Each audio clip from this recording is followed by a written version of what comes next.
एक कलाकार ही होता है जो लोगों को अपनी कला की वजह से एक कर सकता है। बिल्कुल उन लोगों को जिनकी विचारधाराएं आपस में अलग अलग होती हैं, लेकिन वो पसंद करते हैं इस एक की ही कला को। तो कलाकार सभी को एक कर सकता है। और आज जिस कलाकार के बारे में हम बात करेंगे अपने इस शो बॉलीवुड मेनिया में, उनके बारे में तो मैं क्या ही बोलूं। उनके बारे में the show man Raj Kapoor साहब ने कहा था, मेरी तो आवाज और आत्मा दोनों ही चली गई। हाँ, अब आप में से बहुत सारे लोग ये जान गए होंगे कि मैं आज किस कलाकार, किस सिंगर के बारे में बात करूंगी। तो चलिए आज हम बात करेंगे मुकेश जी के बारे में। एक ऐसे गायक जिनको सुनना न जाने कितने लोगों को पसंद आता होगा, और आज भी वो सुनते हैं मुकेश जी को और हमेशा सुनते रहेंगे। भाई राज कपूर साहब ने बहुत कुछ कहा था जब मुकेश जी चले गए थे। उन्होंने कहा था, अगर मैं जिस्म हूँ तो मुकेश मेरी आत्मा है। जब आत्मा ही साथ छोड़ जाए तो जिस्म बेजान हो जाता है। राज कपूर का भी उस वक्त कुछ ऐसा ही हाल हुआ था, और ऐसा ही हाल हुआ था उन चाहने वालों का जो मुकेश जी को बहुत पसंद करते थे।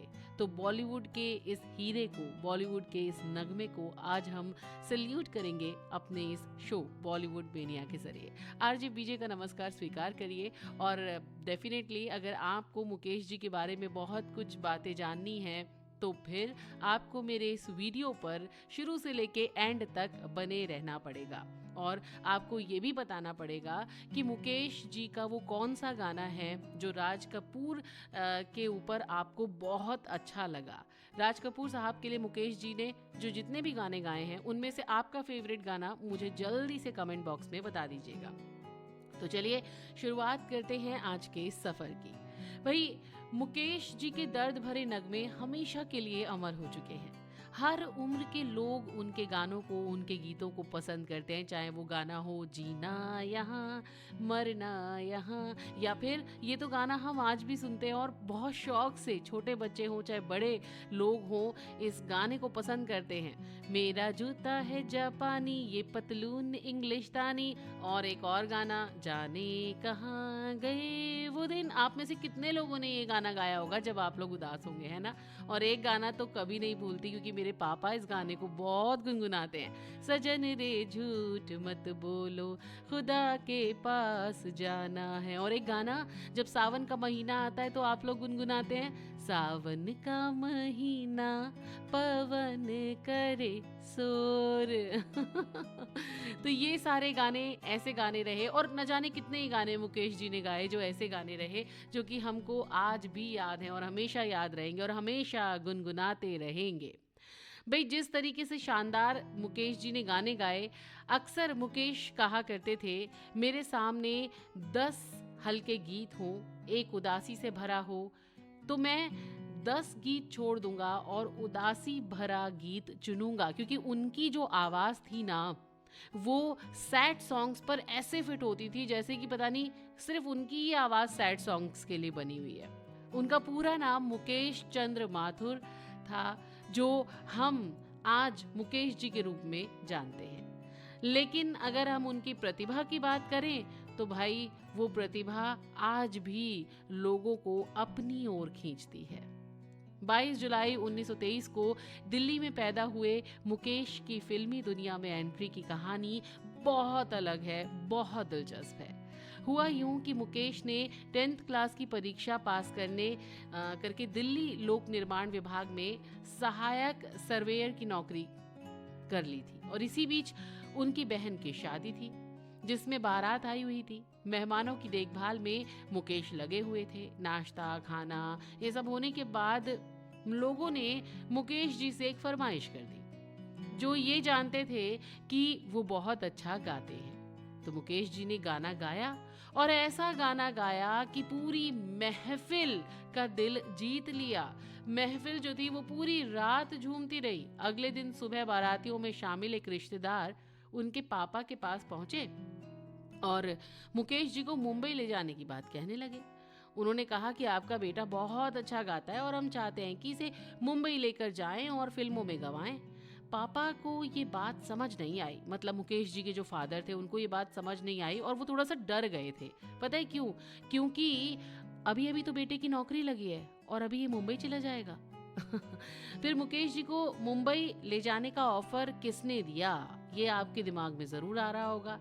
तो ये ऑफर देने वाले शख्स थे मशहूर अभिनेता मोतीलाल जी। मुकेश जी के पिता की मनाही के बाद वो मुंबई लौट आए, लेकिन पता नहीं क्यों उनके कानों में ना मुकेश जी की आवाज गूंजती रही। इधर मुकेश का मन भी गानों में ही रहता था। वो लगातार अपने पापा से मुंबई जाने की बात कहते रहते, लेकिन लास्ट में पता नहीं क्यों क्या हुआ, मोतीलाल जी ने बात की मुकेश जी के ताऊजी से, और पता है उनके कहने पर फिर हुआ कि हाँ भाई मुकेश को अब मुंबई जाना है। और कहीं ना कहीं मुकेश के पिताजी ने भी वो इजाज़त दे दी कि चलो जाओ आजमाओ अपनी किस्मत। और शायद उनकी किस्मत में ये लिखा था कि वो मुंबई आएंगे और फिर पूरी दुनिया पर छा जाएंगे। 1940 में वो मुंबई चले आए और फिर मोतीलाल जी के सहयोग से 1941 में उनको एक हिंदी फिल्म निर्दोष में अभिनेता बनने का मौका मिला। सही सुन रहे हैं आप, सिंगर नहीं, यहाँ पर उनको अभिनेता बनने का मौका मिला था। और इस फिल्म में मुकेश जी ने अपना पहला गाना दिल ही बुझा हुआ है तो भी ये गाया था। 1945 में रिलीज हुई फिल्म पहली नज़र के गीत दिल जलता है तो जलने दो इतना वो सफल हुआ, इतना पॉपुलर हुआ कि उसके बाद मुकेश जी बतौर प्लेबैक सिंगर फिल्म इंडस्ट्री में छा गए और फिर फिल्मी संगीत की दुनिया में उनका जो जादू था ना, लोगों के सर चढ़कर बोलने लगा। चलिए बात करते हैं इनकी तिकड़ी की। शंकर जयकिशन, राज कपूर और मुकेश जी की तिकड़ी थी, ये सब जानते हैं। फिल्म इंडस्ट्री में इस तिकड़ी को सब जानते हैं और बहुत ज़्यादा सफल मानी जाती है ये तिकड़ी। मुकेश जी ने केवल शंकर जयकिशन के लिए 133 फिल्मों में प्लेबैक सिंगिंग किया था और बहुत कम लोग जानते हैं कि मुकेश ने अपने 35 साल के फिल्म संगीत करियर में लगभग 525 हिंदी फिल्मों में 900 गीत ही गाए, जो रफ़ी, किशोर कुमार और लता मंगेशकर की तुलना में कम है। लेकिन मुकेश जी के गाए हुए गाने इतने ज़्यादा पॉपुलर हुए, इतने ज़्यादा लोकप्रिय हुए कि अक्सर लोग यही समझते हैं कि मुकेश जी ने भी हज़ारों फिल्मी गाने गाए होंगे, है ना? आप भी यही समझते हैं ना? अब राज कपूर की आवाज़ वो बन गए थे। पता है, मेरा नाम जोकर, संगम, श्री 420, ये सब गाने जब इस फिल्मों के गाए तो कहीं ना कहीं उनकी जो आवाज़ थी और राज कपूर साहब का जो फेस था, ऐसा लगता था कि ये बस राज कपूर साहब ही गा रहे हैं, है ना? आपको भी ऐसा लगता था ना? वैसे मुकेश जी ने सिर्फ राज कपूर साहब के लिए नहीं, बल्कि फिरोज़ खान, सुनील दत्त और भी कलाकारों के लिए अपनी आवाज़ दी और उनको भी, उनकी गायकी को भी बहुत ज़्यादा पसंद किया गया। चलिए, मुकेश जी ना बहुत ही इमोशनल इंसान थे।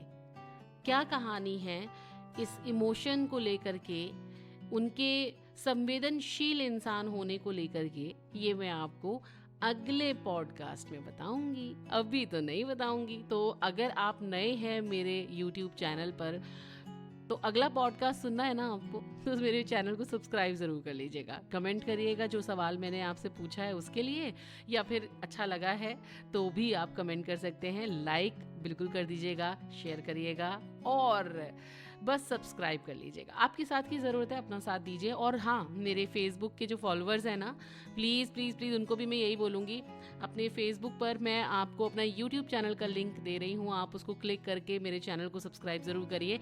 और साथ ही साथ आप लोग भी मुझे मेरे सवाल का जवाब दीजिए, कमेंट करिए, लाइक करिए, भर भर के शेयर करिए और अपना खूब सारा प्यार जैसे कि आप मुझे दे रहे हैं वो बरसाते रहिए।